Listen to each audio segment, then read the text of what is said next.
দাদা, আরজিকর কাণ্ডে দেখা গেল যে এই যে মহিলা চিকিৎসককে খুন করা হলো বা ধর্ষণ করা হলো, এরপরে তাকে হচ্ছে 10 লক্ষ টাকা ক্ষতিপূরণ হিসেবে দিচ্ছেন মাননীয় মুখ্যমন্ত্রী। এই নিয়ে রাজ্যে একটা কথা উঠেছে যে ধর্ষণের মূল্য কি 10 লাখ টাকা? আরও কম। মুখ্যমন্ত্রী বলেছিলেন কোনো এক সময় 30,000 টাকা মতো।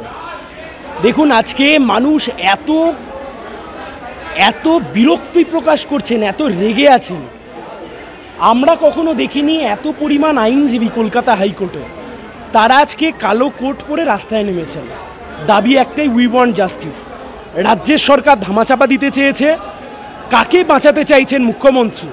একটা খুনের মামলা, তাকে আত্মহত্যা বলে চালানোর চেষ্টা করা হলো। কাকে বাঁচাতে চাইছে? প্রিন্সিপাল ইস্তফা দিল, প্রিন্সিপাল বিকেলে গিয়ে আরেকটা কলেজে চলে গেল। সামগ্রিকভাবে একটা বিষয় পরিষ্কার, রাজ্যের সরকার এখানে অন্য কাউকে বাঁচাতে চাইছেন বলেই আজকে তারা এই কাজ করছে। এই আরজিকর কাণ্ডেই বাম বিজেপিকে নাকি বলা হচ্ছে, এই আন্দোলনে নাকি বাম বিজেপি। মুখ্যমন্ত্রী কোনোদিনই কোনো আন্দোলন সহ্য করতে পারেন না। স্বাভাবিকভাবে উনি বাম দেখবেন, বিজেপি দেখবেন, কোয়াইট অবভিয়াস।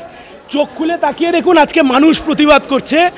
গোটা রাজ্যের মুক্তিকামী মানুষ, গণতন্ত্রপ্রিয় মানুষ, সভ্যভদ্র মানুষ, তারা আজকে প্রতিবাদ করছে। উদয়ন গুহকে দেখা গেছিল রাত দখলের সময় বলেছিলেন যে যারা রাতে স্বামীকে সামলাতে পারে না তারা নাকি রাত দখল করবে। এরপর দেখা গেল যে উদয়ন গুহ নিজে দল সামলাতে পারে না। আজ এ দল, কাল ও দল, পরশু ওই দল করে। খোঁজ নিয়ে দেখুন, অনেক কুকীর্তি বেরোবে। এখন তিনি বলছেন মানুষ খুব রেগে আছে। আলফাল বগলে উদয়ন গুহ থেকে শুরু করে যা এই সমস্ত কথাবার্তা উদয়ন গুহ বলছেন, উনি বুঝবেন যে এই লড়াই মানুষের বিরুদ্ধে ঘোষণা করছেন। এ কোনো সিপিএম, বিজেপি আর অন্য কারোর লড়াই নয়। এ লড়াই মানুষ আজকে রাস্তায় নেমেছে, এত আইনজীবীরা রাস্তায় নেমেছে। এই আইনজীবীরা কি শুধুমাত্র বাম, বিজেপি ইত্যাদি? সব মানুষ আজকে জাস্টিস চাইছেন, জাস্টিসের জন্য লড়তে হচ্ছে।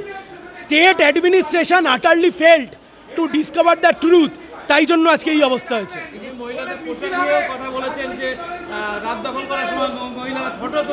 ওদের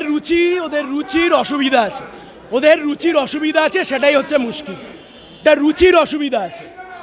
এই যে বারে বারে দেখা যাচ্ছে যে সন্দীপ ঘোষ বা সিপির গ্রেপ্তারি দাবি জানাচ্ছে, তারপরে কিন্তু লালবাজারে ডেকে পাঠানো হচ্ছে। কিন্তু এবার দেখা গেল সিপিটার লজ্জা থাকলে স্টেপ ডাউন করুক।